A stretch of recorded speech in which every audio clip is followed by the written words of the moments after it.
Hello and welcome everyone to the first of many 3D courses. This one is going to be given by Bassem. Bassem is an alumni from the Gaming Academy, along with quite the talented modeler. He's worked with voxels. He usually just awes us and shocks us with the things that he makes. And I'm personally excited to see what he has for us in store today. So Bassem, all yours. Cool. Welcome, everyone. First of all, I'm going to be talking in English since most people seem to be comfortable with English. بس راح أخلط شوي بالعربي. Also, I seem to have a cold today, so if I sniffle or cough, apologies in advance. So this talk is about 3D for games and modeling in Blender. It's a talk and part demonstration as well. You guys, most of you already know me, so this slide is just for later if you want to check things out. I'm a 3D enthusiast. I love designing in VR, but let's keep going.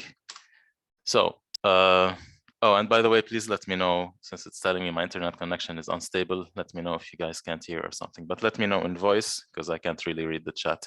So what's this talk about? First of all, it's about 3D in general, the disciplines of 3D, what it entails. 3D for games, what matters when working in 3D for games, and then 3D modeling specifically as a discipline. We're gonna covering also what are the aspects that make a 3D asset be considered game ready for use in games. And then we're gonna jump into Blender, cover the basics of the interface and the workflow. And then we're gonna do some mesh modeling in Blender. And then finally, at the end, I'm going to give you some resources to inspire you, to give you free assets to help you get started, and also for learning. All right, 3D is a really, really big topic. You can dive into 3D for years and not learn everything. It's a massive topic. And even if we were just to cover 3D modeling, it's also a massive topic. So since we have 2 hours or less, rather than try and cover everything in a half-cocked way, I'm gonna introduce key concepts and important techniques that you need to keep in mind. And guys, this talk and workshop is for complete beginners.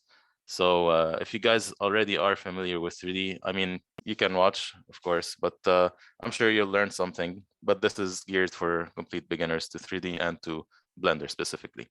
We're gonna be focusing on low poly and stylized asset creation because I personally am into low poly and stylized assets, and because also it's faster to demonstrate, and because most beginners in this academy and in game making generally tend to go for low poly because it's easier to work with, it's easier to make.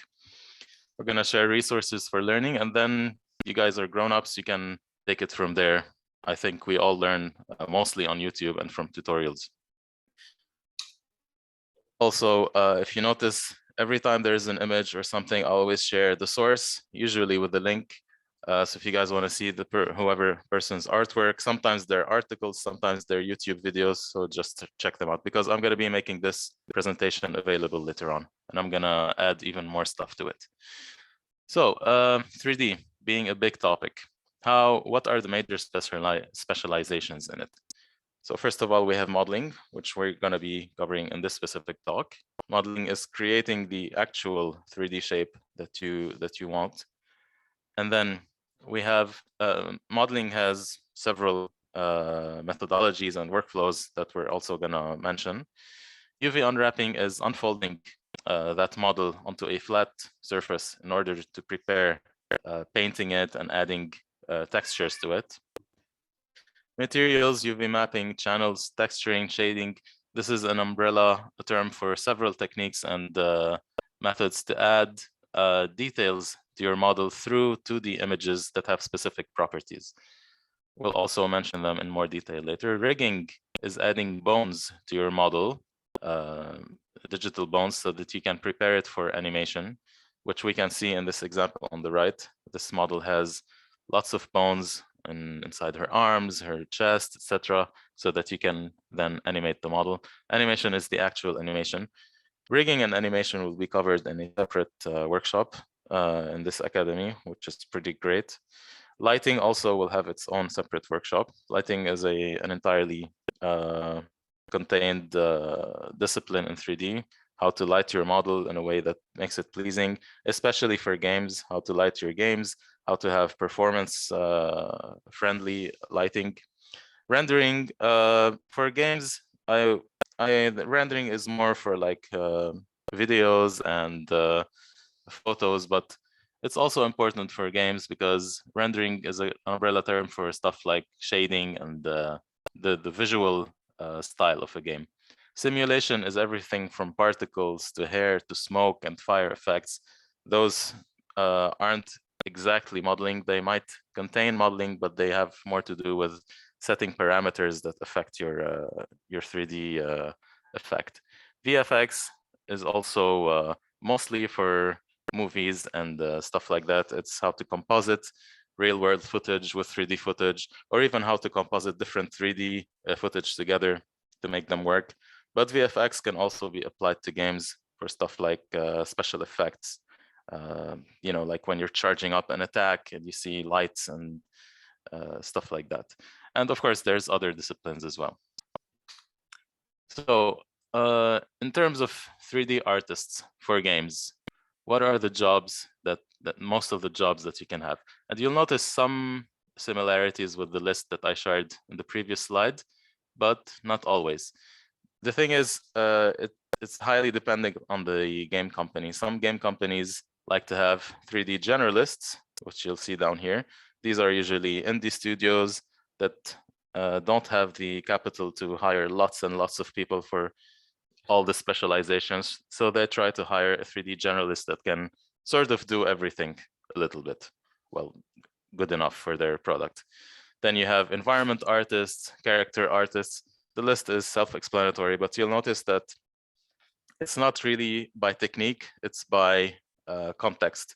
So you do have stuff like lighting artists and riggers, but you also have job descriptions that are focused on the type of content, that the type of assets that you're going to be creating, and not just the workflow. So you have to be familiar with all the steps of that 3D workflow. For example, riggers and animators aren't just going to be animating by hand. They have to be familiar with how to capture motion capture data, where actors might be wearing suits and moving around, and then they have to know how to clean that data because it's not always accurate, and all those other details.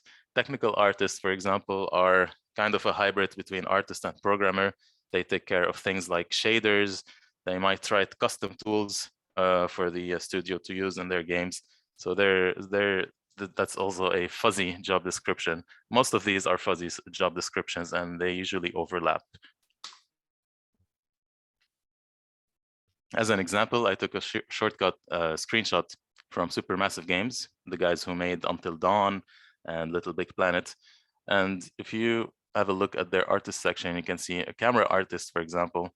This is a 3D artist that is very familiar with filmography, cinematography, I mean, and will set up the 3D camera that will be present in cutscenes, since they have cutscene heavy games. Imagine, for example, a game like Uncharted would have a dedicated camera artist who would just frame the shots in an accurate way, make sure that everything looks good. And all of these jobs coordinate together. So you have a senior character artist, you have a character artist. So there's so many job descriptions, and they're not really standardized. It depends on the company. So modeling specifically for games as a 3D modeler, what sort of stuff might you model for games? You have obviously characters.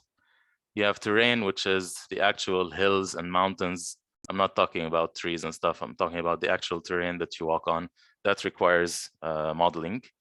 Building exteriors and interiors, and they have different requirements. Vehicles, in fact, I saw some job descriptions that called for a vehicle artist, just that, or a weapon artist for games like Call of Duty and stuff. These guys have been working probably for 10 years just making weapons, and they're very, very familiar with all the steps of creating a game-ready 3D weapon. Item props, VFX elements like smoke and damage effects and stuff, and even UI elements if you need like 3D buttons in your game, or even 2D images that start their life as 3D shapes. All right. Mainly when we're talking about 3D modeling, there are two kinds of models that we can have: hard surface and organic models. Now, these, like everything I've been saying so far, all these definitions are kind of fuzzy. You can have, this is a spectrum, but on one side you have hard surface models that are, as you can see, made of usually hard edges. They are man-made objects or metallic objects, stuff like that. And they tend to have their own way of creating, like you tend to have certain workflows that you need to use to create these assets. On the other hand, you have organic models. This is, again, an extreme example. This is very organic. But an organic model might be, for example, a cyborg wearing helmets and everything that look metallic, but they're considered organic. So, and this, for example, you might create it by sculpting the shape. And this is most probably created in sculpting, actually, in ZBrush. While the one on the left is probably made with a combination of Boolean and Polygonal Modeling, which again, I will mention later in this talk. So speaking of 3D modeling methods, here's a list of most of the industry standard 3D modeling methods that people use, that 3D artists use. Most of the game industry tends to go for mesh modeling, polygonal modeling, with some sculpting. But I wanted to list them all just to give you an idea that there are so many ways to create 3D assets. We'll be focusing on polygonal modeling in this talk, and most of the time, this is the type of modeling you'll be using. So polygonal modeling is the type of modeling where you start with a basic primitive shape, for example, a cube, a sphere, or a cylinder, or even just a plane, which means just a flat square. And you start dividing that shape and shaping it into the sort of shape that you want. So for example, it's easy to look at this foot and imagine it starting its life as a cube that was then divided and reshaped little by little until you arrive at the shape that you want. All right, same thing here. Perhaps it started as a sphere. Actually, it's more likely that it started as a cube again. All right, so this is what we'll be covering later on with this talk. The other example, the second example I want to show you is Boolean modeling, or also I'm including with it also CSG, which is constructive solid geometry, and SDF, side distance fields. They're all workflows where you combine different shapes by adding or subtracting them together. So here you have this controller here that is subtracting itself from the shape up there, and that's how you get this this sort of shape here. So as opposed to here where you would have to actually shape the curve yourself, here you just expand the shape and it fits this one. This is sometimes used in games, but you just have to make sure your topology is clean. What is topology? I'll arrive at that concept later on. But for now, just be aware of this method. Next is voxel modeling. And voxels are a completely different type of 3D model. They are comprised of just a grid of 3D pixels. So just the same way you have a grid of 2D pixels on your screen, voxel models are a 3D grid of volumetric pixels, also known as voxels. And so that's why it has this blocky appearance. Some of you might be thinking of Minecraft when they look at this. Minecraft goes for a voxel aesthetic, but it actually uses mesh models for its characters and animals and stuff. The terrain is based on a voxel engine, but it also uses mesh models for the blocks themselves. So this is a completely different workflow. It's very beginner friendly, but it's just a whole different ballpark. Next is sculpting, which is after mesh modeling, it's probably the most used 3D modeling method in the game industry. Sculpting can be polygon based or voxel based, and by that I mean sculpting is a way to push and pull organically at your 3D shape until you arrive to the result you want. When I say polygon based or voxel based, I mean that the actual shape might be a polygon, like a cube, or it could be a 3D grid of voxels. It depends on the program you're using. Most of them are polygon-based, though. Surface and NURBS modeling, or solid modeling, or parametric modelings are not really used in the game industry. They are more for industrial design. For example, automotive design or product design, they tend to use NURBS modeling because it's much cleaner than polygon modeling, and because you can zoom in indefinitely without having any polygon edges. So this is similar to the comparison between bitmap graphics and vector graphics, where you have a grid of 2D pixels, but if you zoom in, you start seeing the fuzziness and the jagged edges of the pixels. While in vector graphics like Adobe Illustrator, you can zoom in forever and the curve remains smooth. It's the same concept here.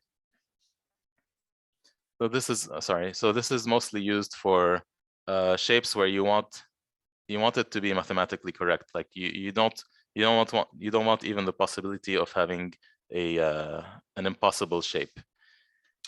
Next is procedural modeling. In Blender, this has been recently added in the form of geometry nodes. Procedural modeling is where you define a certain set of shapes or parameters, and then you manipulate those parameters to influence the shape that you're creating, or even randomize it.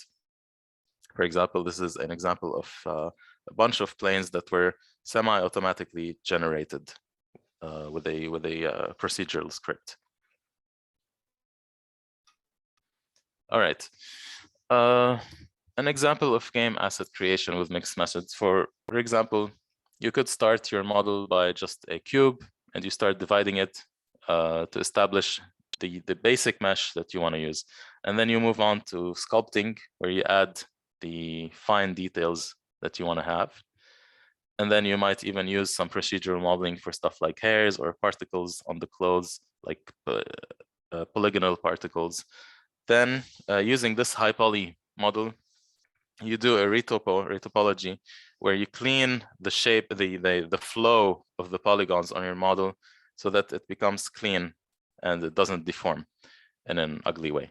And then you prepare the textures by unwrapping your 3D shape onto a 2D plane, so that you can create texture channels and texture images for different Pbr maps. Again, this is probably confusing for you, but I'm going to cover all these in the next slides. After you have a highly detailed, highly accurate, high polygon model, you then create another version of it that's lower polygon, and then you transfer those textures onto it so that it maintains a very accurate and high quality look while having a low polygon count. And then you might rig and animate it, and then you export it to use in the game engine. Gonna move on a little faster because I want to finish the presentation so I can jump into Blender. So what matters, actually, this is an important part. What matters in a game ready asset? What does it mean when you say this is a 3D asset that's ready for games? So mostly it has to have relatively low poly count or multiple levels of details. It has to have appropriate topology, so the flow of the polygons. It has to be UV mapped or unwrapped, same term. It doesn't have to, but sometimes it has baked maps from a high poly model, as I just mentioned in the previous slide. It has to have a well-optimized texture map so that it doesn't it uses as many pixels as possible for the textures you want to use. It has to have the normals facing the right way, and all of this stuff depends on the specific needs of the project and of the specific model you're creating. So let's start with what's the difference between quick and dirty modeling and clean modeling. Actually, you might combine the two. When I say quick and dirty versus clean, I mean, do you want to create a model that is down to the like the very accurate detail, everything is high poly and all the colors are correct and it's shaped from all sides and everything?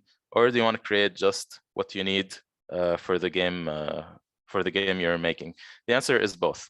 You want to just create what you need, but what's needed has to be as high quality as possible. Again, for the context you want. If you're a gamer, you might be familiar with the term min-maxing, where you're getting maximum results with the minimum effort. This is the same approach here. Should only include what's needed, should be done as best as possible. There's a couple of videos here by Decoded and Ian Hubert. I'm sure you guys are familiar with Ian Hubert on this topic, how to do quick and dirty 3D. And this approach applies to games as well. This is the reason why when you watch a speed running video and you see players jumping out of the playable area and trying to take shortcuts to do a speed run, you notice that the geometry of the level becomes hidden. And if you go behind a building that you're not supposed to, you'll notice, as in the picture here, that the entire back face of the backside of the building is missing. Because why would you include it in the game? Nobody's gonna see it. So why include all that geometry and all that level of detail that's just gonna make the performance suffer? It's the same reason why in FPS games, the weapon model that you see in front of you on the screen and your arms, they just end there. There's not the rest of the player character, because again, why would you need it if you never see it outside? Even in games where you can switch from first person to third person, like in Fallout or Skyrim, these are two different models. The model that you see in front of you, holding your weapon, when you switch to third person, it's a different model that you see when you see your character. There are very few games that actually use the same model for both. Arma, I think, uses the same model for both, and that's why the camera is weird and the animations sometimes they look weird in first person. All right, so first of all, yes?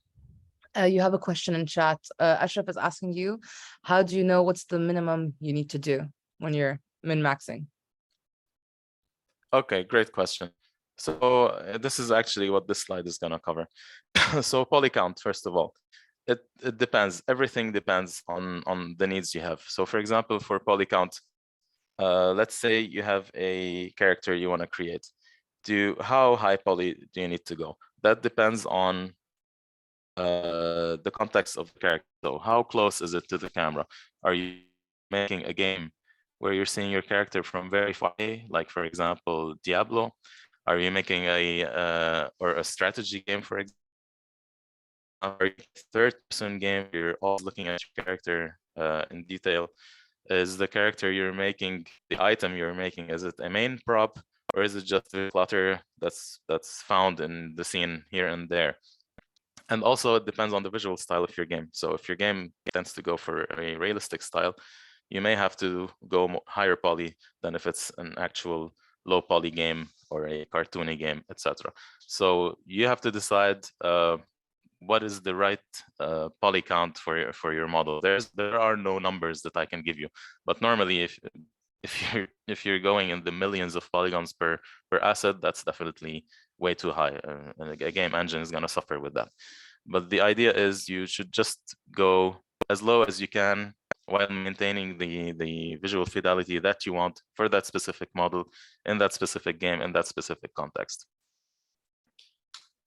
For example, I'm going to expand on this concept here. How many polygons do you need to represent your game in a reasonable way, depending on its context? Looking at this screenshot here of Torchlight 2, which is a game like Diablo, looking at this screenshot, how much of these models or of the details that you're seeing in these models, how much is polygons and how much is just the texture painting that they've done? If we look at this big stone here, for example, would you say that these swirls here are actual polygons, that they actually go into the model or not? I'm pretty sure the answer would be no. This looks like a 3, 4. It looks like a hexagonal column that they've deformed and they've painted a texture onto to add detail. So, and yet it looks great, and you don't think twice about it. And the visual fidelity is there because of the texture that they've done.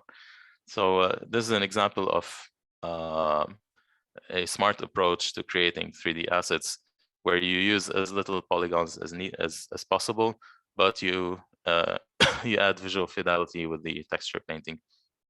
Your models, for example, in Torchlight 2, sometimes you do zoom in on them when you, for example, when you open your inventory, the camera zooms down on them. and it's completely different. It's the same model, but when it zooms in, you can see that it's not super refined in terms of detail, but most of the time you don't really mind because you see it from far away. So again, it's up to you to decide the type of game you're making, and even the individual asset that you're making, what is the right poly count for it. And the same variability applies to the rest of the workflow. So here, another approach is levels of details. So you could create your model in multiple versions, or rather you can create multiple models for your asset, which are then switched around on the fly. They are swapped on the fly by the game engine, depending on the distance of the camera from them. So if you're holding this in your hands, for example, this gun, you would see this model. If it's in the actual on the actual terrain, before you pick it up, it might be this model, and then as you step away, the game engine might switch it to a lower poly model. And if you guys follow the news about Unreal Engine 5 and the big innovations that are happening with it, one of the systems that they're adding, or that they added, is called Nanite, which is an auto level of detail, like a parameter, so that you don't need to actually create multiple levels of details for your model. You can just have one very high poly model, and then the engine takes care by itself of decimating the model the further you step away. Okay, so that's also a possible approach. All right, I keep pausing because I'm coughing. Next up, topology. Topology and UV unwrapping are the two most annoying aspects of 3D modeling, but unfortunately they are very, very important, and they're very inevitable. Like you can't avoid them, especially if you're working for games. What is topology? Topology is the flow of the polygons on your model. So in what direction they are going, how they are divided, basically what they look like when you look at it as a wireframe. Now, clean topology is important in game-ready assets, but again, it depends. If your model is a character, but you know that this character is just, it looks like a character, but it's actually a statue, that's just going to be decoration that's scattered around your level, and you're never going to actually animate it. You can get around with, you can manage with topology that's not exactly clean, as long as you take care that it's not too high poly and stuff. But keep in mind that even when topology, even on characters or models that don't deform, if you don't have clean topology, it might show up when the model is rendered, depending on the lighting, depending on the shader that you're using. So that's just something to keep in mind. So like I was saying, any 3D asset that bends or deforms, so basically most characters, all characters, any asset like that has to have clean topology, especially around the joints, the areas that deform, the areas that bend, and around areas that deform, like the mouth and the eyes. Clean topology, this is an example of clean topology. Look how everything flows. This is called the topology. Everything flows in clean lines, and it connects in logical ways. Okay, so this is something that's pretty important when you want to work with animation.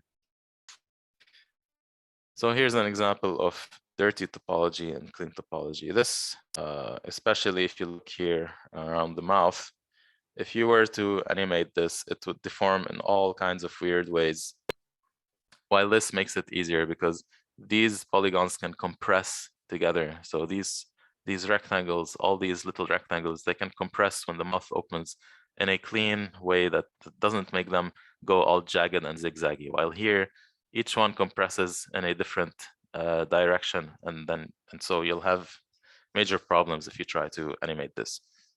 So clean topology, when we talk about clean topology, we're mostly talking about topology that favors quads, which means four-sided polygons, not necessarily squares. They can be shaped like trapezoids or anything, but they have four sides. it favors quads, it tolerates triangles, and it avoids n-gons. N-gons are any type of polygons that's over 4 sides. So pentagon, hexagon, and up, we call that an n-gon, and we try to avoid them. All right.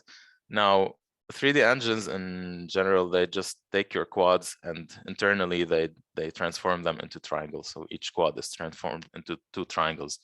But we as people try to work in quads because it's easier for us to work with them. It's easier for us to understand them. It's easier for us to divide them into if we need to. Triangles are much more tricky. You'll see in Blender when I show you how to subdivide your models. Okay. And again, everything I said is variable. There's nothing that's set in stone. Triangles can be useful, for example, in joints, around the elbow, around the back of the leg. You may need to add a triangle for the best result in deformation and bending. This could also work when I was talking about the idea that bendy areas need more polygons. So here you need a lot of polygons so that you get a clean deformation. It could work here. You add more polygons and it still works, but it doesn't work as well as this. This doesn't work at all because it doesn't have enough polygons. Another example of n-gons being okay is flat areas like this that you know are not going to deform. And this is an n-gon. It's, I don't know how many sides, maybe 32. But since it's flat, it doesn't curve. It's always going to be flat. It's not going to deform. It's fine, you know. So nothing is set in stone. And topology can be very tricky to understand. So I've tried to explain it very well, but I recommend this video by a channel called Decoded that really serves to demystify topology.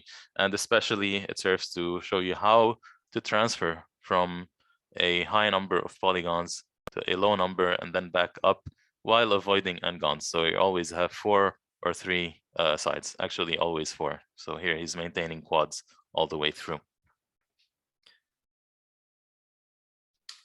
All right, next up, normals. What are normals? Each 3D, each face or each quad, let's say, each face of your 3D model has an orientation. It points in a direction. Usually it's perpendicular to the average of the vertices or the corners of the face. Each face of your 3D model points in a certain direction, either out or in. And usually in 3D game assets, you want all your normals to be pointing out because you want to be able to see all of them. Why? Because most game engines, in order to optimize, they hide the back of a 3D face. So if you're looking at it from the back, you're not going to see it. So you want to make sure that all your 3D, your faces on your 3D model are pointing the right way. They're pointing out. While you're modeling, you might accidentally flip them. Like for example, if you extrude, if you stretch a 3D shape, you might be extruding it in the wrong direction. Well, not wrong, there's no wrong or right, but you might be extruding it in a direction that flips the normals inwards.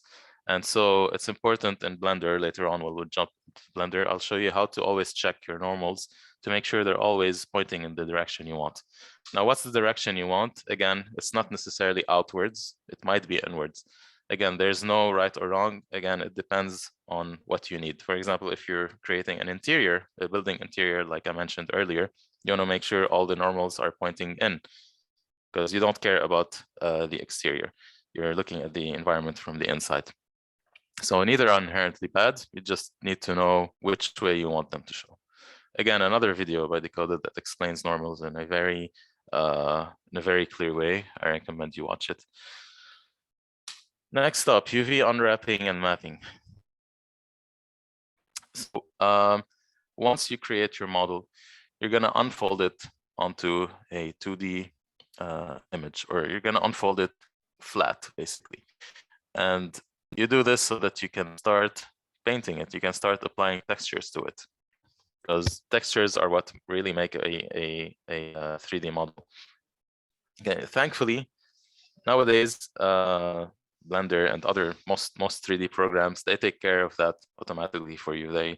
You just create the model and then you press a button and they generate this map. But they don't always generate it in the way that you want. And usually you need to go back in and you need to fix it, or you need to take steps before you unfold it to make sure that it unfolds in a way that's easy for you to understand. For example, you want your UV map to be easy to read by yourself or by the texture artist that's working with you. You want it to be human friendly. The program doesn't really understand the shape you're making. It just sees a bunch of linked quads and triangles. So it's not gonna care about how you understand the shape when it translates it into a UV map. For that reason, you have to manually adjust the UV map. Usually, you do this before you create the UV map by defining seams. Seams are the folds of your, or basically the edges of your model where you want to divide it. So you might say, for example, I know that I want to be able to texture these separately. So I make sure to place seams in a way that when I unwrap it, the program will unwrap it, will keep these bunched up together, and it will keep these shapes, these polygons bunched up together, etc., etc. So you define these edges as seams, and then it makes the program unwrap it in a way that's easy for you to understand. Okay, and ideally you would place seams in hard to see angles. This isn't really a good example, but for example, if you have a I don't know, a column, a stone column, for example, you would make sure that the seams are placed around the backside because you might apply a texture to it, like a rock texture, that might cut on the seam. So it might not be seamless. Oh, excuse me. So you want to make sure your seams are placed strategically.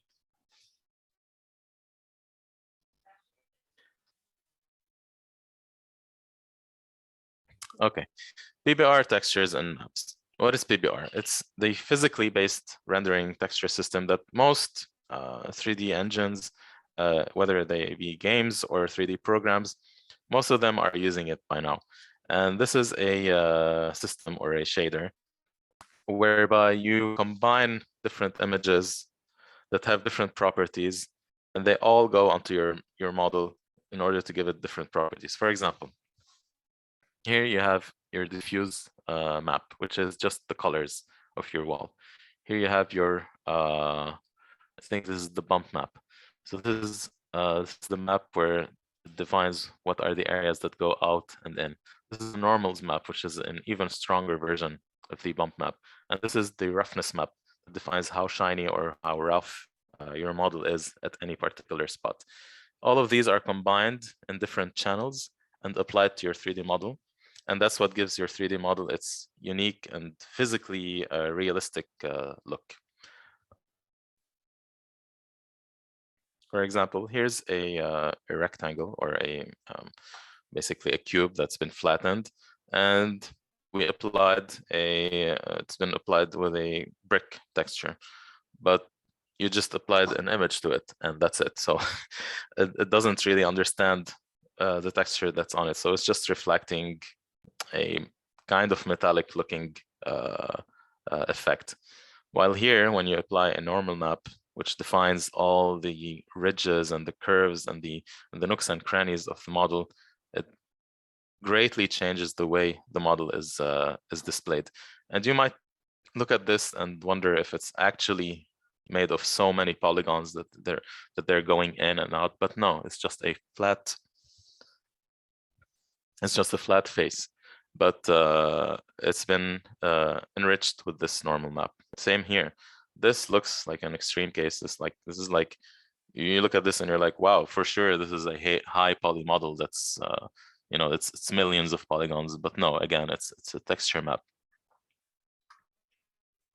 So one common technique that's done and that I kind of touched on earlier is where you create a high poly version of your model. So you go in high detail and you use that high poly version to generate these images.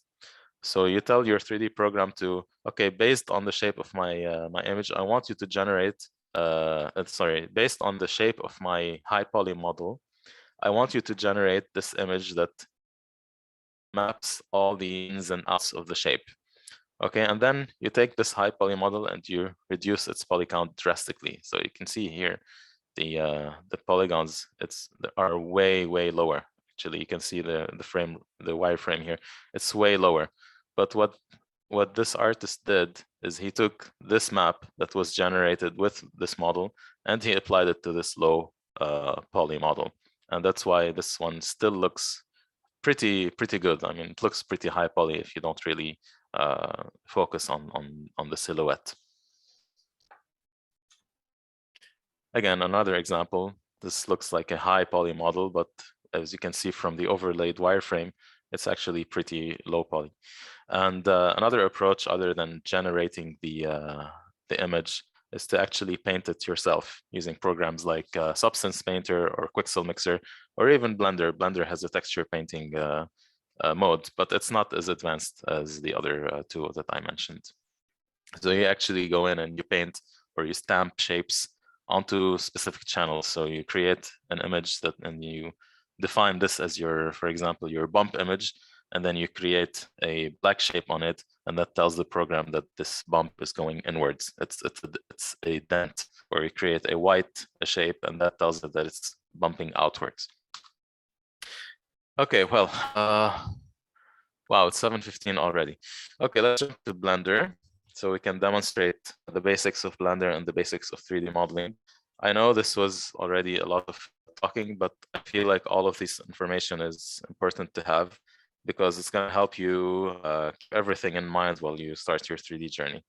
Later on, I'll add more slides to this presentation. I'll add links to resources and YouTube channels and everything, and I'll make the presentation available.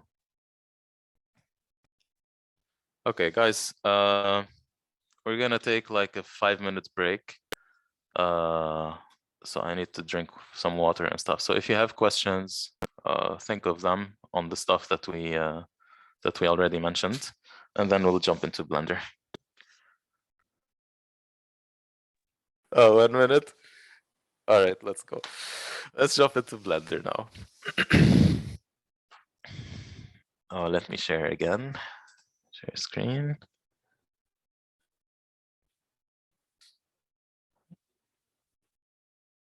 Hold on. Okay.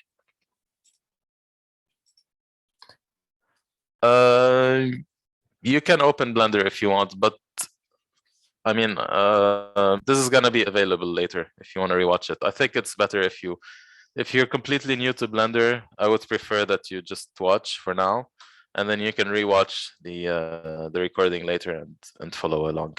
Yeah. All right. So now I can't read chat anymore. So if you guys ask questions or something, forward it to me through Sasha or Ash. Okay. So this is Blender.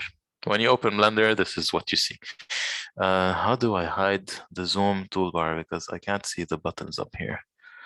Ashraf, if you're here, can you help me? How do I hide that bar on top with the mute and start video and all that stuff?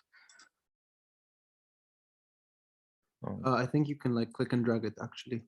Oh, هلا نحن شايفين your oh screen yeah, awesome. عادي. But do you want to put it at the top or the bottom? You click the... No, I moved it to my other screen. Excellent. I did the green thing basically. You move it around. Yeah, great. Okay, you guys can see Blender, yeah?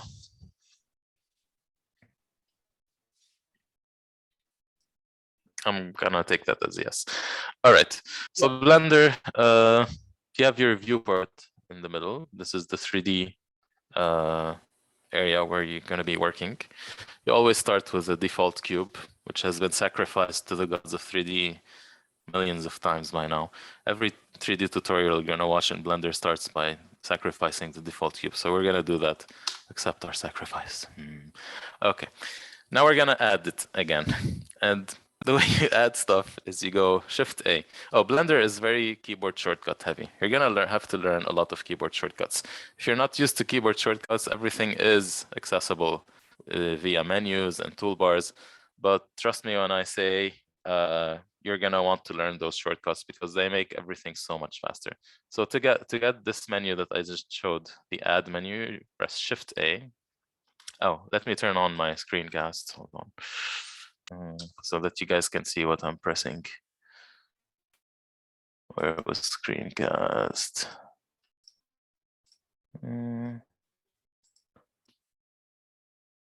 Frick, I forget how to enable screencast because I just added it. Hold on, guys. Let me just check this because it's important.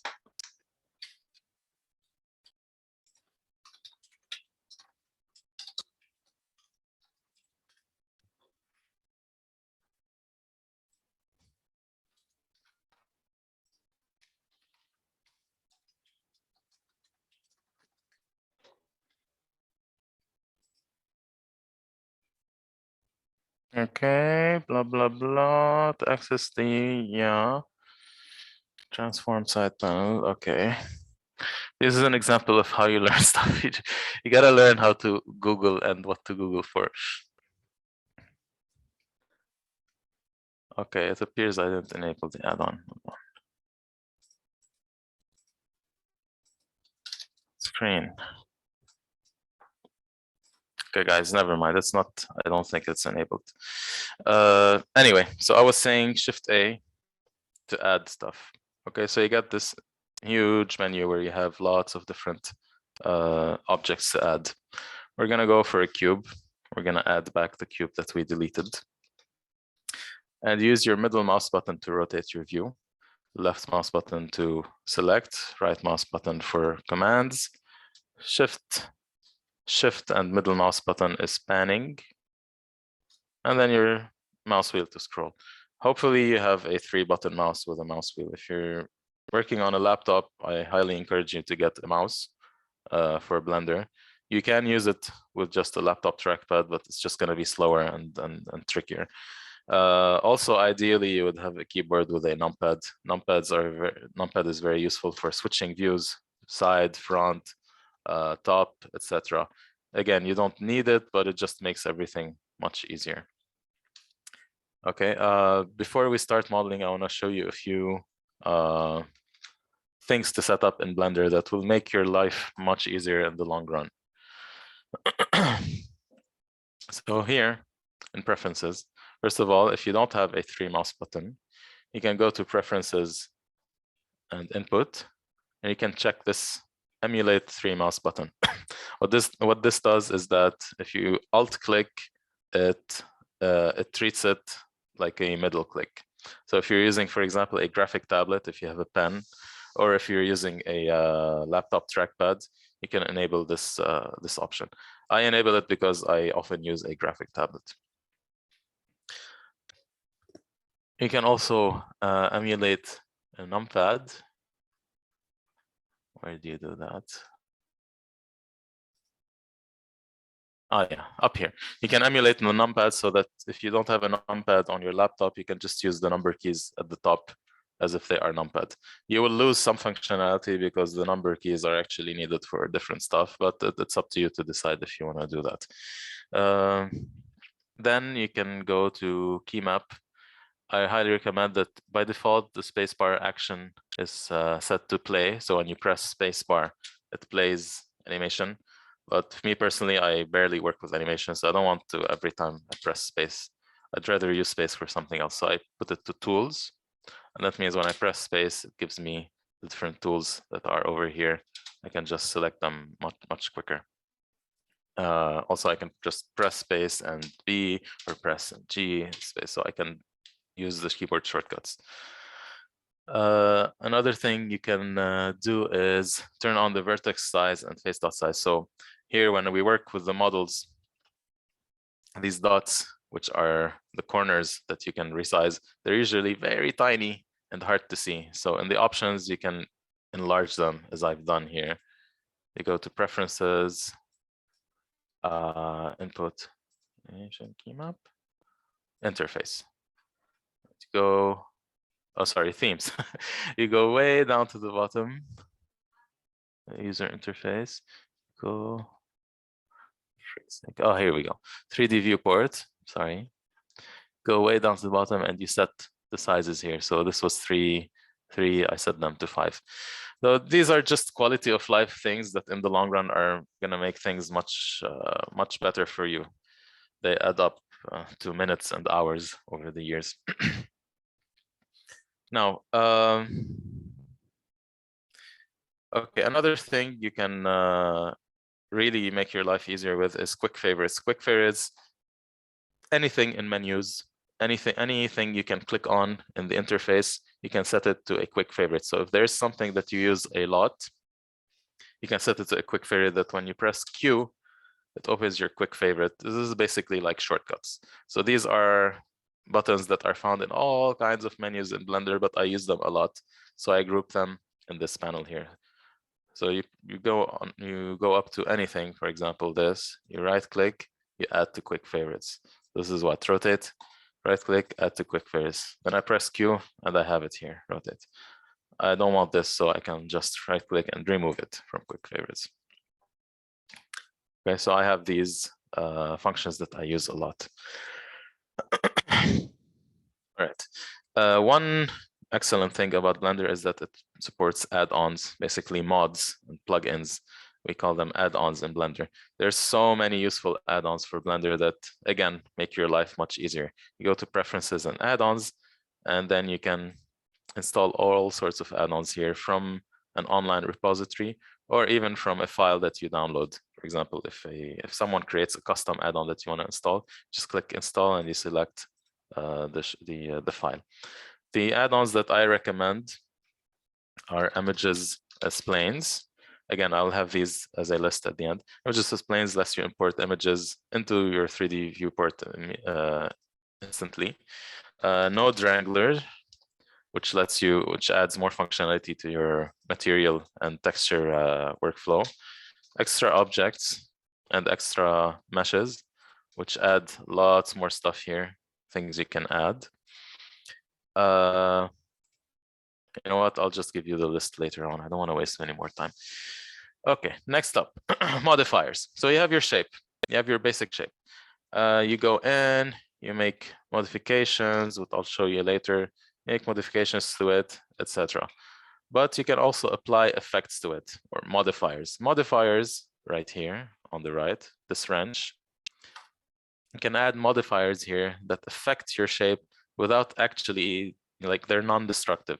Like, you can remove them, add them, and change them however you want. Okay, they're like layer effects in Photoshop if you work in Photoshop. So for example, here I go to add modifier and I tell it I want to subdivide it. So I go and I wow, because I have it in quick favorites, I don't, there we go, subdivision service. So I go here and I apply this modifier to it, and it completely changes the way it looks, but it's non-destructive. I can just hide it and show it. I can modify the parameters, how smooth I want it, etc. So this is your modifier stack. You can add several modifiers, for example, and they get applied from top to bottom. So the order of your modifiers is important. If you want to subdivide first and then you want to displace, you have to put subdivide first. Okay, so also, like I said, these are non-destructive. So in the end, if you export, if you want to export your model, you have to apply them first so that these changes that they're making become baked into your model. Okay. All right, let's start finally modeling. Let's start with something simple like I don't know, let's make a chessboard. So I have my cube. First of all, I press tab. Tab lets me switch between object mode and edit mode. Object mode is where you have your different objects and you can move them around and stuff. Edit mode is where you focus in on one specific object and you make modifications inside it. So I want to make a chessboard. A chessboard obviously doesn't look like this. It looks like a much thinner rectangle thingy. So I want to move this face. I want to move it down. When you're in edit mode, you have 3 modes of editing shown up here: vertex, edge and face, or 1, 2, 3 on your keyboard, not your numpad, on your top row of keys.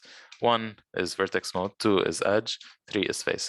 So 1 lets you adjust the corners or the vertices of your model. 2 lets you adjust the edges, okay? And 3 lets you control the faces themselves. You will need all 3 of these methods depending on what you want to do. For example, I know that I want to lower, I want to squish this down basically. So I can, if I want, I can select these 4 vertices and I can move them down. Or I can select these 4 edges, also move them down, sorry. Or I can select the entire face and move it down. Okay, obviously this is the most logical. How do you move stuff in Blender? You press G for grab. It's grab, it's not move. I went for G. So remember G for grab. You grab stuff, you press G, you don't hold it down, and then you work with it however you want. I know that I want to move it down. Down is the Z axis. So I press G and then Z. I want to move it in Z. And now it's locked on the Z axis. And I move my mouse, it just moves on this axis, okay? So G, Z, and I go down, all right?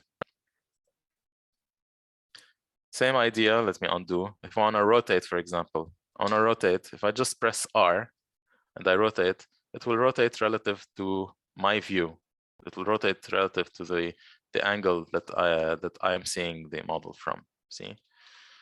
So if I know that I want to rotate it around an axis, I have to press R, and the red axis is X, seen up here, you see? Red is X, Y is green, and Z is blue. So R, X, and it locks it on the X axis, okay? Right click to cancel, by the way. Right click is very useful.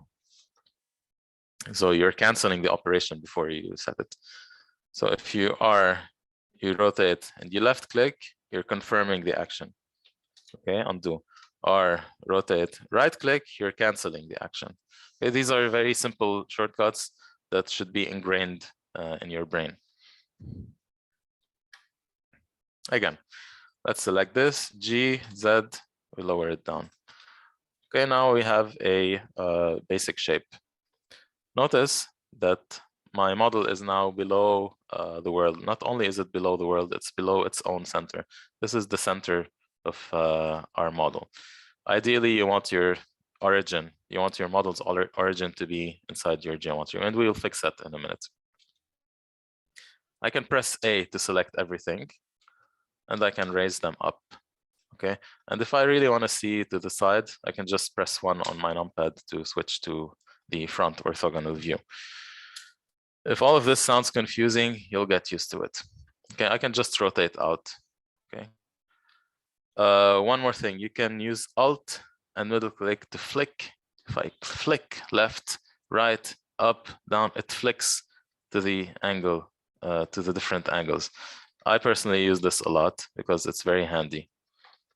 Okay, so side view. I lower everything down. There we go. Now, my chessboard has to have like several steps.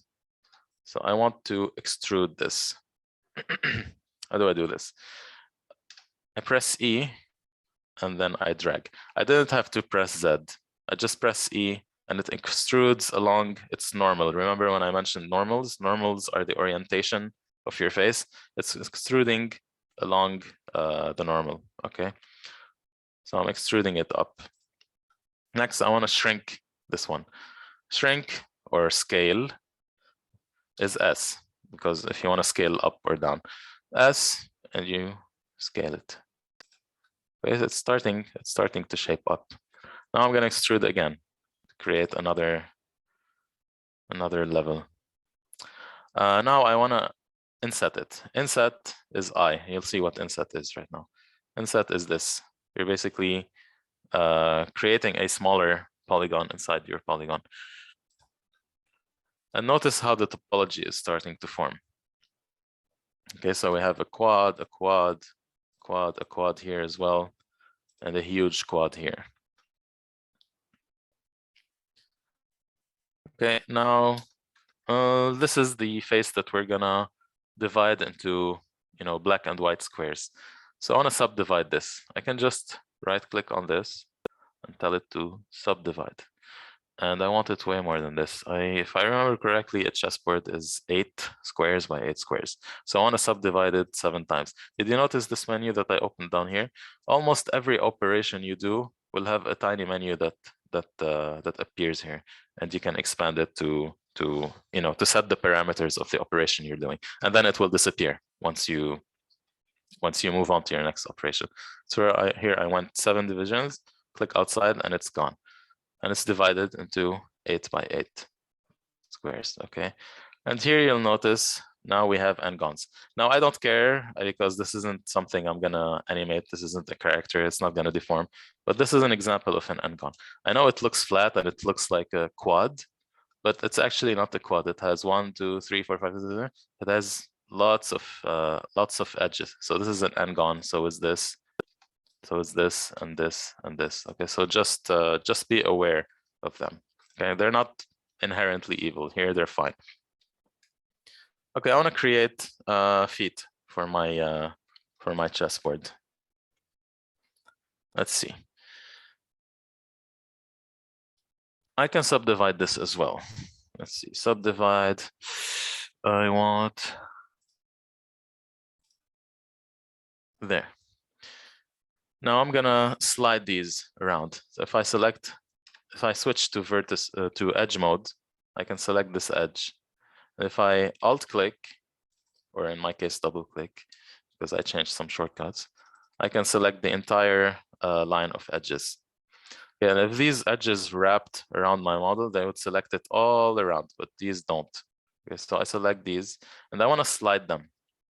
So I can grab them, I can press G, and I know that I want to slide them on the y-axis, so I can just slide them this way.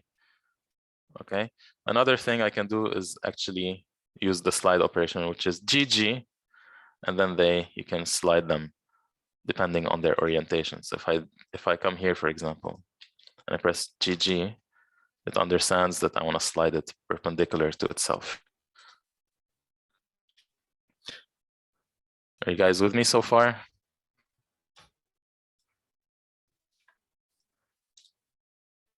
What I'm gonna actually do here is I'm gonna scale these in the y-axis. And what this does, it expands everything out. There we go. And then I grab these two and I scale them in the y-axis. So I'm making sure that I'm scaling everything, that these are equidistant here and here. And this is like a trick that I use. I scale them instead of moving them. Same thing here. I select these, scale them on the x-axis. And then these again, scale them on the x-axis. Right. Now I switch to 3. I pressed 3 to switch to face model.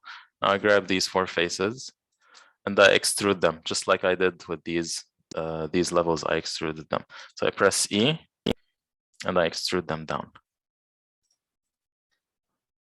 All right, and this is my chessboard. Now let's color this. I'm pretty happy with how it looks. Let's color it. Yes, Ronald. Quick question.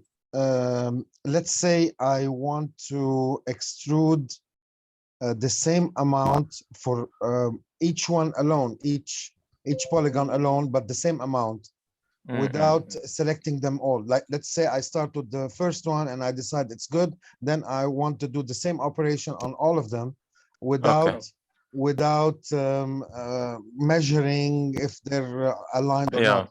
Is there any way to macro the effect or to, I don't know? Sure. Yeah, there's two ways. It's Shift R, Skyrim 2. So let me undo the extrusion.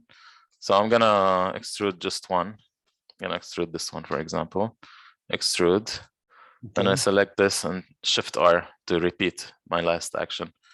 Shift R. Thank you very much. Oh my God. This is the first way. I'm gonna show you an even better way that's gonna blow your mind. And it's gonna be very useful to you. And it's called snapping. So I extruded this one, right? Okay. Now I turn on snapping up here, the magnet. Okay, I turn it on, but the snapping has different modes. So there's snapping to increment, which is like a fixed increment, edge, face, etc. I'm gonna snap to vertex. I'm gonna tell him I want to snap to vertex. Okay. So I turn on vertex snapping, and now I grab these three, I extrude them, and I point at the vertex I want. You see, I'm pointing. Did you choose the axis? Ah, you already chose unlock them. I'm extruding, yeah. I already told it I want to snap they're locked. to Okay. vertices. So now Ah, I'm selecting. See, if I snap to this, Yeah, snap it's to this clear. vertex, snap to this. Wow. So I'm telling it where to align the extrusion. So I snap to Wow. that vertex, and that this snapping thing is very useful. Vertex snapping. You saved me a lot Just of make sure. trouble. Yeah, just make sure to turn it off. Oh, also, you don't need to turn it on. You can do it on the fly. So let me undo again.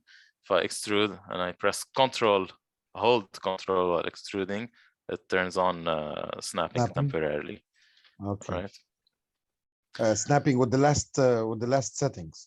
Yeah, with the setting that's being used. Thank you. Okay, Thank you. but you just All right. Skyrim 2, where's the setting for black dots on faces? Yeah, that's true. That's another thing that I like to have in my models. I like to have all the faces have a dot. By default, all these dots you see here, they are not found, but I enable them to make my life easier. Again, I'm all about making my life easier. The way you do that is up here. You see this drop down and the button here. These are the overlays. So overlays are everything that's overlaid onto your model to help you work and see and stuff. You can turn them all off, for example, by clicking it. It turns everything off. See the grid, the axis, turns everything off. Or you can open this drop down to define all the details. For example, I have the center setting turned on, and this is the center of the faces. So it's this checkbox right here. You turn it on and it shows these. And oh, I'm sorry. Oh, hey, it's my plumber again.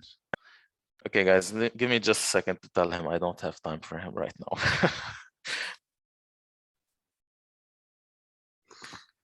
All right. So we have our chessboard.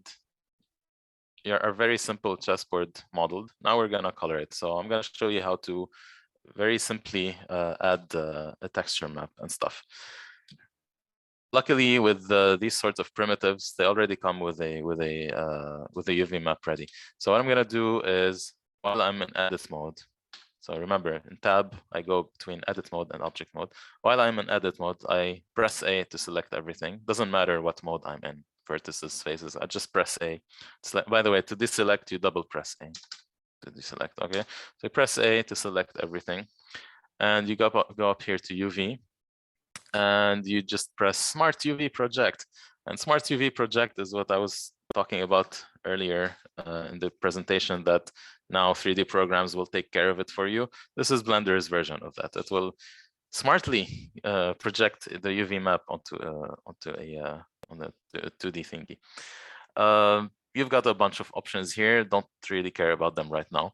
Island margins, for example, is how much empty space is left between island.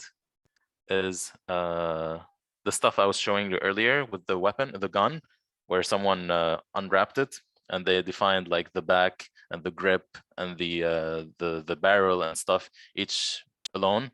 So those are islands. It's like the isolated shapes on the UV map. So here, for example, you can define how much space you want between them and stuff. Just leave everything default, press OK.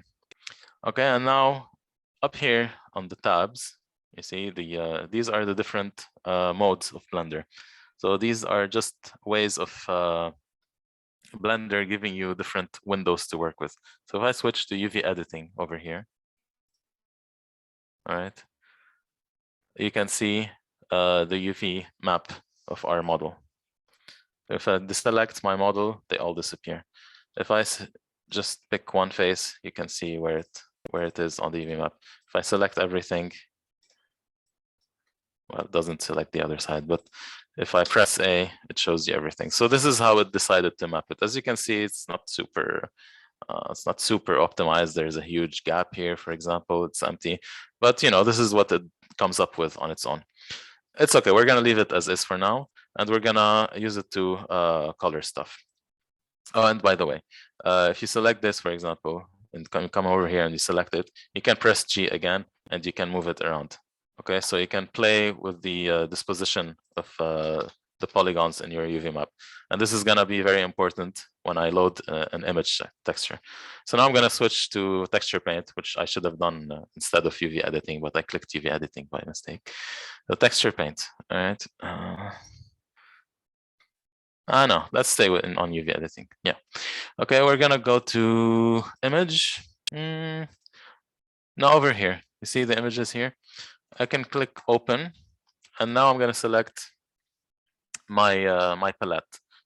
Since I'm going for a low poly look, I'm gonna select a low poly color palette. So I'm not gonna load an actual texture of marble and wood and stuff. I'm just gonna use a low poly palette. So let's go to my folder, Bassem, resources. These are all my files. Stock. Let's see, where is my stock material? Palettes for low poly 3D. Here I have a bunch of images that I use for low poly assets.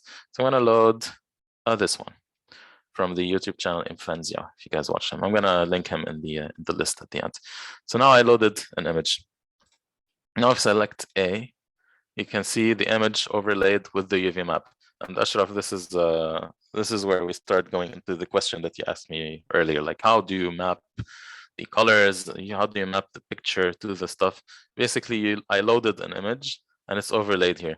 So now, now it's all gray still on the right, but that's because I'm working in a different mode. So if I slide these over with my middle mouse, see here I have my wireframe mode, I have my viewport shading mode, and I have my material preview mode.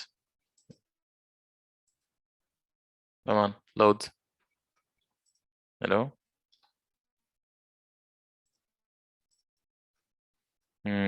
Oh, hold on. Let me come here and maybe save. Why am I not seeing these thingies? Image save, maybe? No, it's already saved. Okay, hold on. Let me go back to layout. Let me switch back to this. Probably material. So, oh yeah. Thank you. See, so many steps. So I loaded the image, but that doesn't mean that it's actually applied to the object. Oh, hey, my plumber is here. Okay, guys, I have to pause again just to let.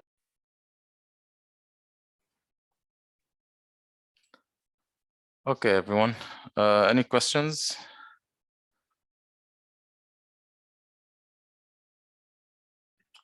There is one by Marianne and Wadia. I placed an image that was too big for the UV mesh. It ended up stretching the wrap. Do I have to resize it externally or fit it in? So normally textures should be square, ideally, or they can be in a 2:1 aspect ratio, so twice as wide as they are high. But usually we go for square, and normally we go for a power of 2. So 512 by 512, 1024 by 1024, 2048 by 2048, etc. So I recommend going for a 1024 by 1024 if you're going for a low poly look, and that's how you should fit your texture map, basically. Does that answer your question?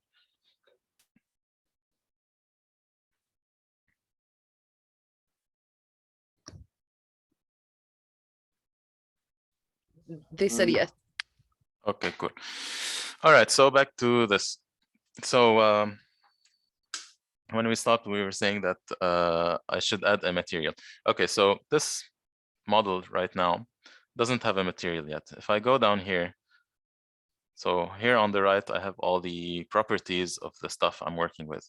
So since I'm inside this model, if I click here on the material tab, I can see the material that I have. And this is like a default material with all its properties. And here you can see stuff that I was mentioning in the presentation, stuff like roughness, metallic, lots of different parameters. Each of these can be a numerical value, or you can plug an image into them, like they can have an image value. So for example, here, base color, which is our color, right now it's this neutral gray. I can modify it and we color our model. So right now I'm using a color value for the base color channel. These are all channels, okay? They're the different channels of this PBR, this material, okay? So in the base color channel, right now I'm using a color value, playing with it, but I don't want to use one color for everything. I don't want to use a color value. I want to use an image value. So I click here, I tell them I don't want a color value, I want an image texture. Okay, I want to define an image texture. Which image texture? I open the drop down here. And since I already imported this image into my file, it will show up in this list. If I hadn't already imported it, it wouldn't show up. I would have to click open here and import it. But it's already here, so I click it. And voila, now it's applied. Now it's applied according to the UV map here. So now we can start playing around with it. Okay, and by the way, these parameters here are just a very basic look at the material. If you switch over to the shading workspace, it gives you a node-based view at your material. It's very similar to Unity or Unreal Engine. They have the same stuff. So you'll probably be familiar with this, Ashraf and others who are developers. So you can plug different nodes to control the various parameters of your material. So let's switch back to UV editing. So, and let's go here, let's press A to select everything. And now so I can see that I have a nice brown here, that I have a series of browns here that I want to use. I'm sorry, Ash, what? So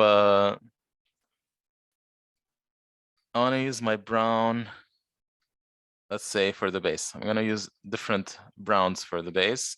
I want like a goldish or yellow color on the trim here. And up here, I want a checkered black and white.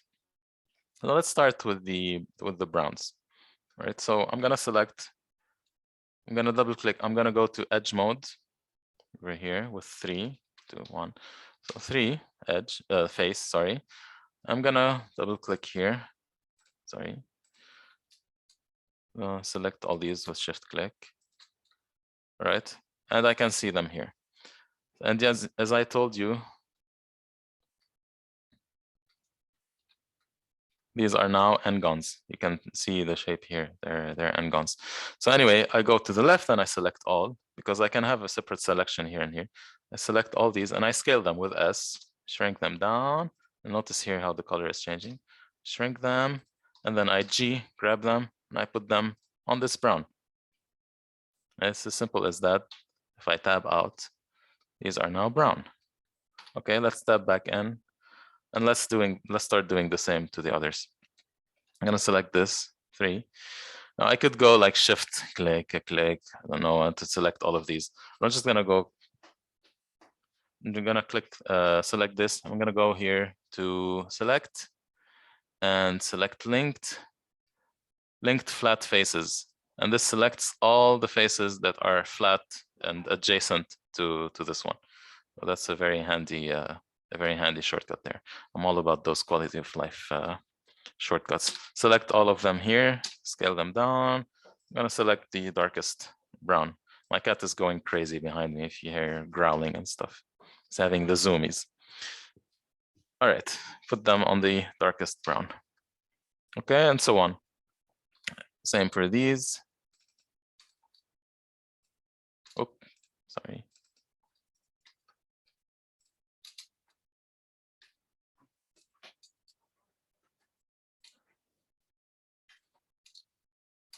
Okay, same here. Select all, scale them. Let's make them like a yellow. Sorry to interrupt. Were you Yes. shift clicking or control clicking? Alt clicking? Okay. When selecting all the... Yeah. So if I want to select them individually, I click and then shift click and then shift click. Like they're not linked, and I just want to select them. If I alt click, or I use double click because I have emulate thingy here. But if I didn't have this, most people don't have this checked. So for you, for example, you would alt click on this edge here. I'm going to double click, but same thing, alt click, double click to select the loop. Okay, select all these loops. And then I come here and I shift alt click, or in my case, shift double click, and I select this one as well as this one, etc. Okay, so alt click or double click, if you have this thingy, is a way to select a loop of polygons. If your topology is clean, it will understand that these are all a loop of polygons and will select them all. Okay, now for example, I double click on this edge here and it understands that I'm gonna select these 4 polygons. And again, AS, move them to here. Let's scale them a little more down. Doesn't matter how much you scale them. In fact, you can just press S and 0, and it'll shrink them down to 0 pixels to make them easier to move around. Oh, it's 8:15 already. Guys, I wanted to do so much more, but I think we're running out of time. Okay, I'm gonna just show you one thing quickly, and then I'm gonna move on to character modeling. I'm gonna show you a tip that will, oh my god, you guys, it's like a secret that's gonna make things so easy for you. Okay, here I wanna select like a checkered. Let's see, 3. Click this one. And then let's do the thing again. Select linked flat faces, but I don't want these 4. So I double click here to deselect them. Sorry, that didn't work. So I just deselect them with shift. Okay, so I have all of these selected. Let's go here. Let's select them all. Let's put them on the black. Okay, and then I know that I want to do a checkered selection and make it white. So since I have all of these selected, I go to select and then checkered deselect. You see this thing here? Oh, it's like custom made for what I need. Checkered deselect, and it deselects a checkered selection. So it keeps the others. So I grab these and I put them on the white. Ta-da. Okay, there's still these faces here that are still not colored, but I don't want to waste any more time. I hope you got the idea of how to assign stuff to a low poly color palette. This is the same concept. Like if you're working with a photorealistic texture and everything, it's the same concept. It's about adjusting, arranging your polygons onto your map. And it could look like a mess, but it doesn't matter. It doesn't matter if faces overlap here. It's fine. In fact, you want stuff to overlap if they use the same, like you don't want to have your map repeat the same design here and here and here. No, you would bring your faces and you would put them on the same place. Okay. So let's move on. I'm just gonna go File, New, in general, don't save. Let's sacrifice the default cube again. Amen. Now I'm gonna model a character. So I could go with I could go with a cube and then go inside and start you know, extruding and making, you know, like extrude out, make the shoulders and then make the legs and stuff. But I'm gonna go for a different workflow. Okay, I'm gonna use a modifier. I was talking earlier about modifiers and how you can use them to affect your object without making permanent changes. What I'm gonna do is I'm gonna add a single vertex. If I go Shift A and I go Mesh and single vertex, I tell them add single vert. That's one vertex, like 1 point. It's nothing, it's just a point. But yeah, yes, we're gonna use the skin modifier. This is the vertex we're gonna use to generate the shape of our character. So this vertex, we're gonna apply modifiers to it. Okay, first we're gonna start with a mirror modifier. Okay, so I go add modifier, tell them mirror. I want to mirror it on the x-axis, so I want left and right. And I want to turn on clipping. Actually, no, I don't want clipping. I'll show you what clipping does later. So we have mirror modifier set. Now we're going to add another modifier, which is the skin modifier. Okay, and what the skin modifier does, it wraps the vertex in a skin, basically. This is what we're gonna use to create our model. And lastly, we're gonna add a subdivision surface modifier. What the subdivision surface does is it smooths our shape. All right, now let's start working. I'm gonna tab in so that we can start. Sorry. I'm gonna tab into our shape. I'm gonna switch to the front view, and I'm gonna press Alt Z. What Alt Z is the X-ray mode, and this lets me see through my model while working. It makes it translucent, makes everything easier. I'm gonna select my vertex. I'm gonna start extruding it. I'm gonna extrude it up. Sorry. Extrude.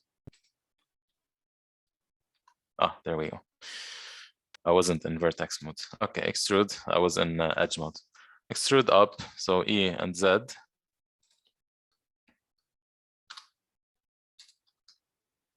Up, and this is like the base of our neck.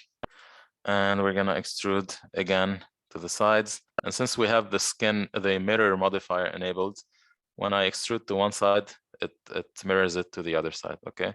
So this is our hip here. Let me shrink it, it's too wide. Okay, extrude again, down. Our knee, extrude again, down. Ankle, I'll switch to the side view, extrude again, forward to the foot, all right? We're making like a stick figure. Okay, and again, extrude out on the x-axis, so toward the shoulders, make them a little wider, extrude down, and extrude down. Actually, I shouldn't have extruded down, extrude out, because we want our T-pose.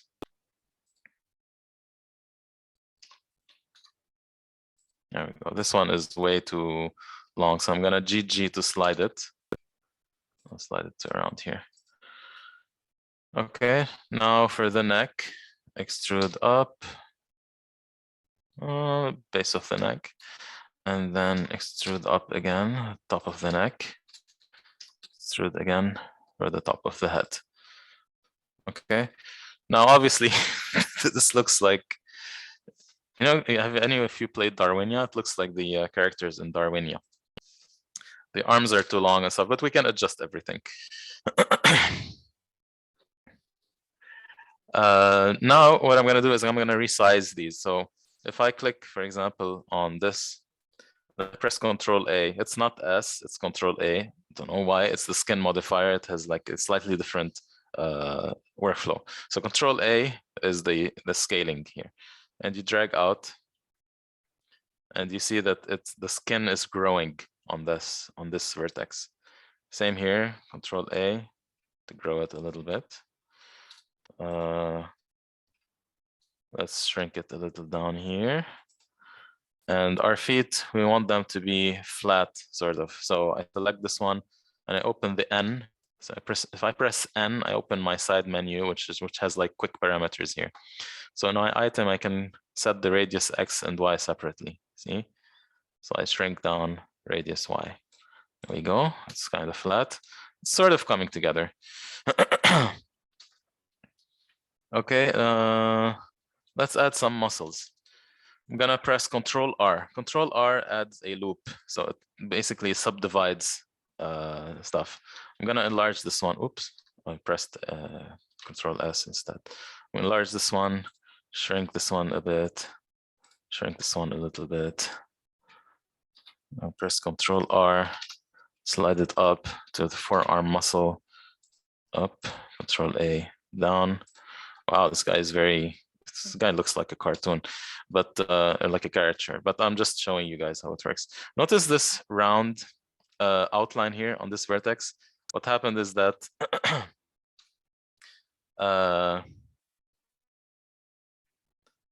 Bassem, do you think metaballs is good for creating characters? The problem with metaballs I love metaballs. If you guys have seen my work on the 3D art channel, I work a lot with a program called Magica CSG, which is based on basically SDF-based CSG, which is similar to metaballs in Blender. The problem with metaballs is that when you convert them to a mesh, you get very, very dirty topology. So for creating characters, you would have to retopologize it. Also, you can't get like very fine control with metaballs, so that's the thing. Okay, so I was talking about this outline here.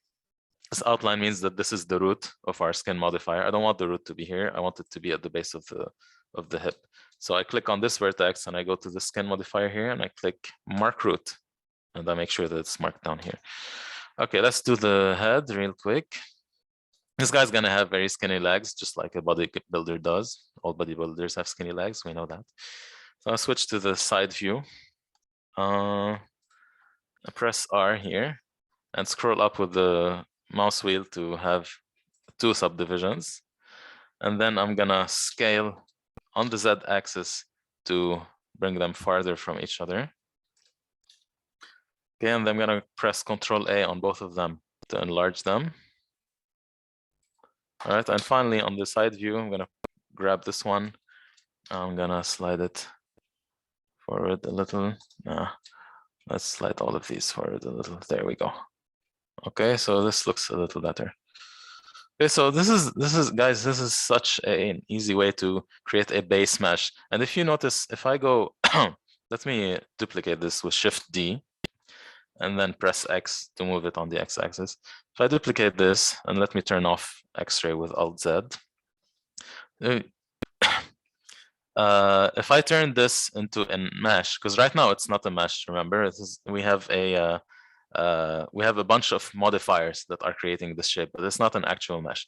So we'll have to apply all our modifiers to actually make a mesh.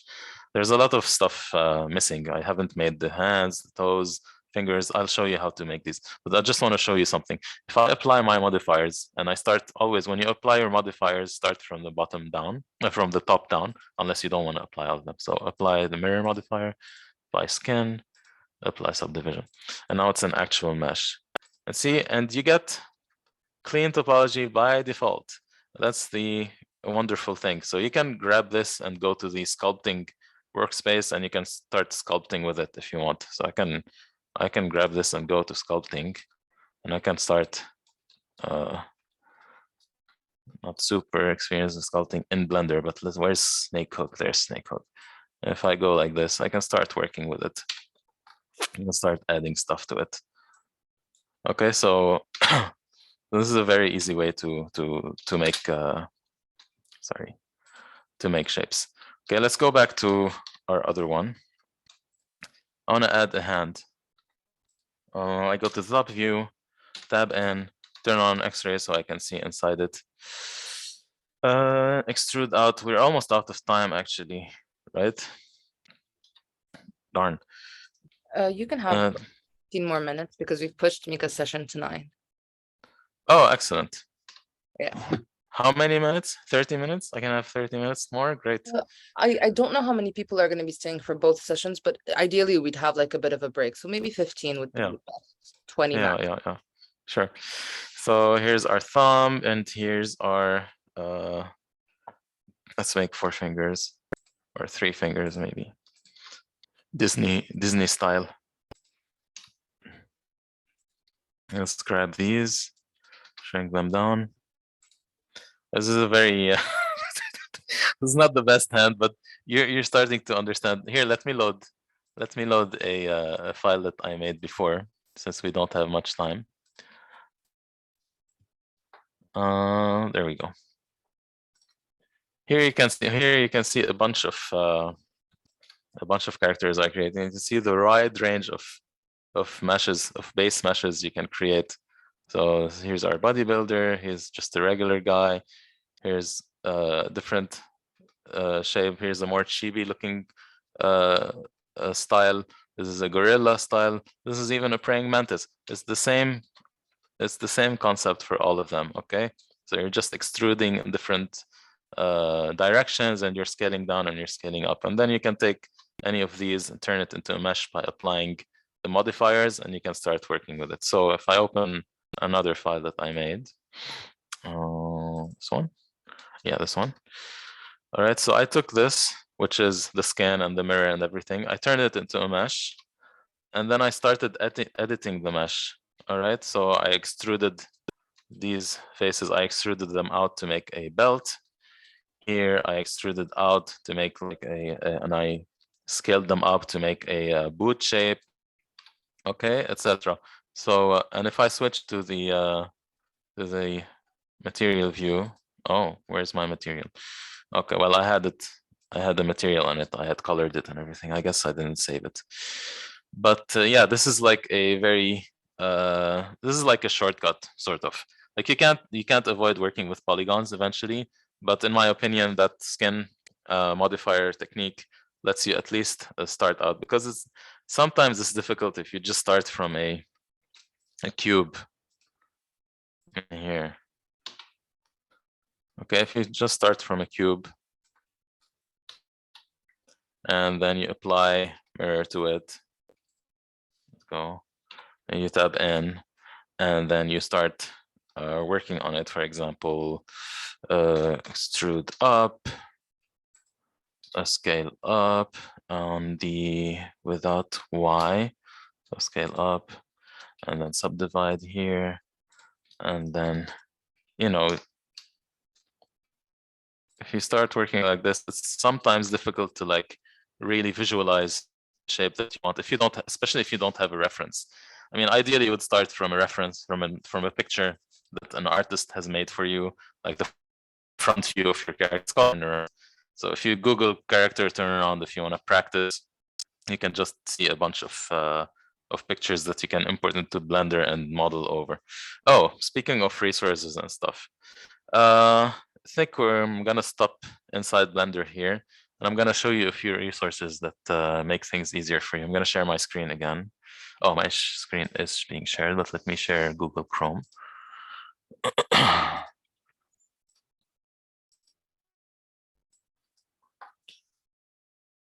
All right, let's share screen. There we go. Okay. I'm gonna add all the resources in this presentation later, but for now, let me just show you a few things.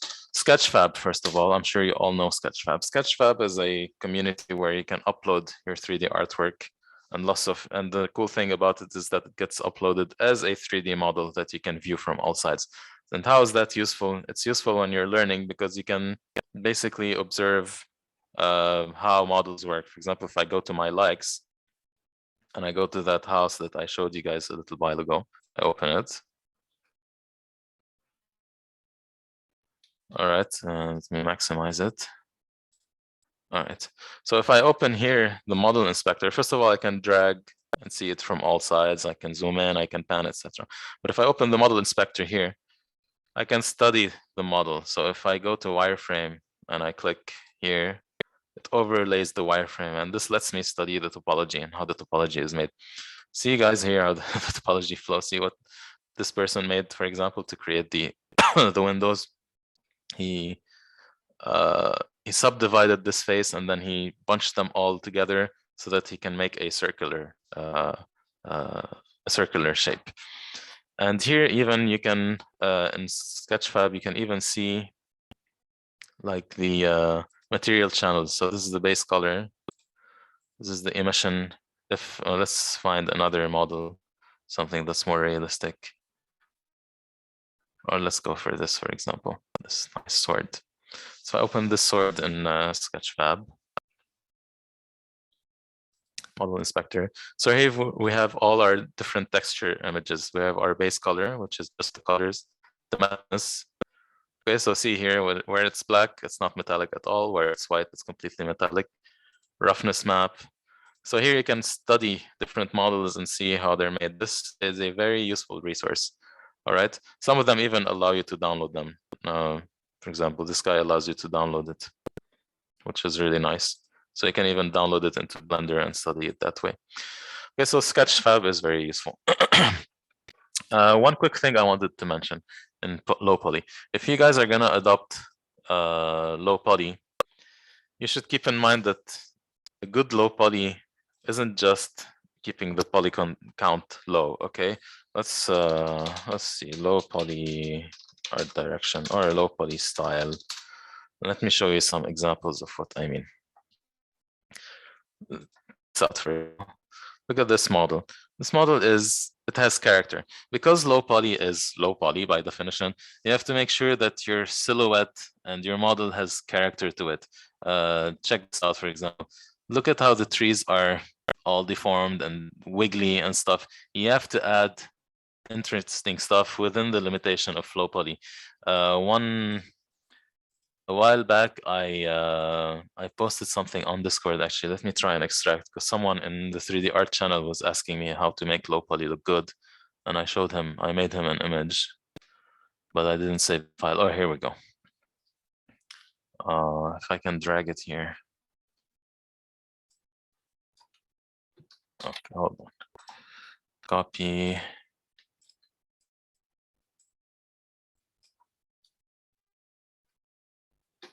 Okay, how do I show it here? Here we go.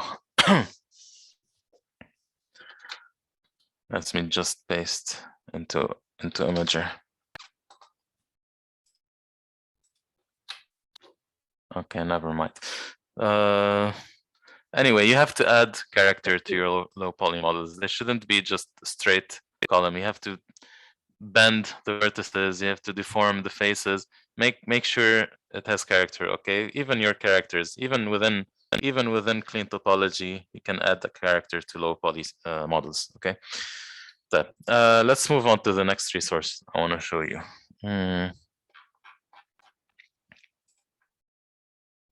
ArtStation. Obviously, you guys know ArtStation. ArtStation is also this is my page. Let's go to the main page.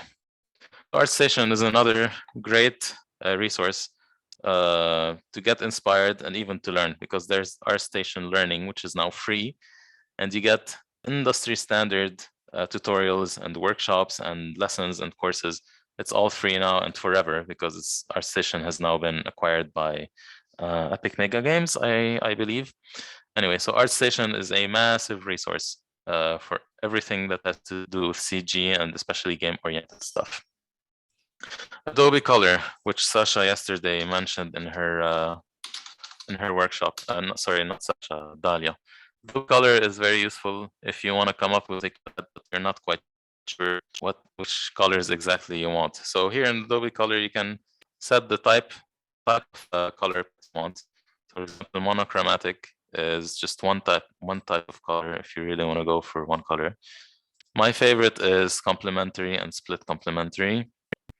And these give you a sort of cool looking, excuse me, but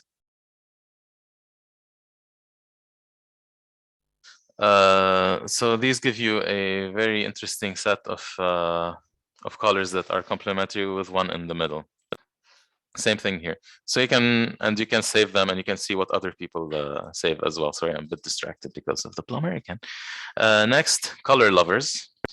Color, and it's typed the British way, so Color, L-O-U.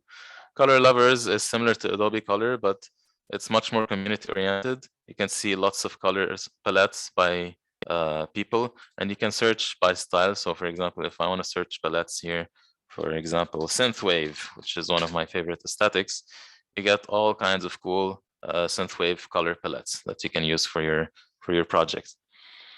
Okay, Ambient Cg. Now for a few free asset websites. Ambient Cg is a website where you can find free resources, especially materials and HDRIs. HDRIs, by the way, I didn't cover that in the workshop, but HDRIs are a way to set your scene's lighting with a 360-degree image, basically. So there's lots of free resources here. Same thing with polyhaven.com.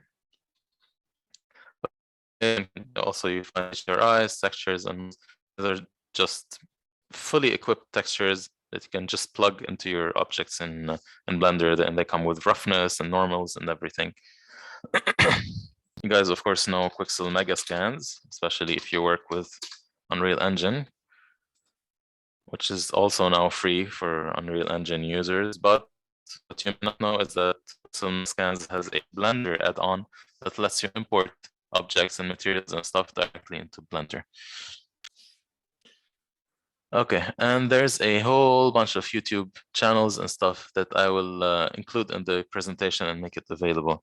I think we're gonna stop here for now. There's a lot more I wanted to cover, but like I said, 3D is a huge topic and we ran out of time. Maybe, who knows, maybe we can do more sessions later on, like informal sessions. So I hope you guys found this useful. I hope you guys learned stuff. I know it was a lot of information that was packed. I know the Blender section was a little abbreviated, but I hope it was enough to get you guys started. I'm gonna make the presentation available with a lot of resources for you to continue. I have specific tutorials that I want you guys to check out that expand on the topics, on the points that I was mentioning in the workshop. So don't worry, I've got you covered. Like I have a pathway that I'm preparing for you guys so that you can learn on your own. All right, and yeah, find me on the 3D art channel, find me in voice chat later on after this workshop on the Discord server if you want to chat. And thanks for watching. Thank you so much, Bassem. This was honestly incredible. Thank you so much. And yeah, we'll see you guys. I can't wait to see what you guys do. Please post on 3D art when you work on stuff. And I can't wait to see you guys at the next session. No, don't worry, don't worry. Go take care of the plumber and stuff.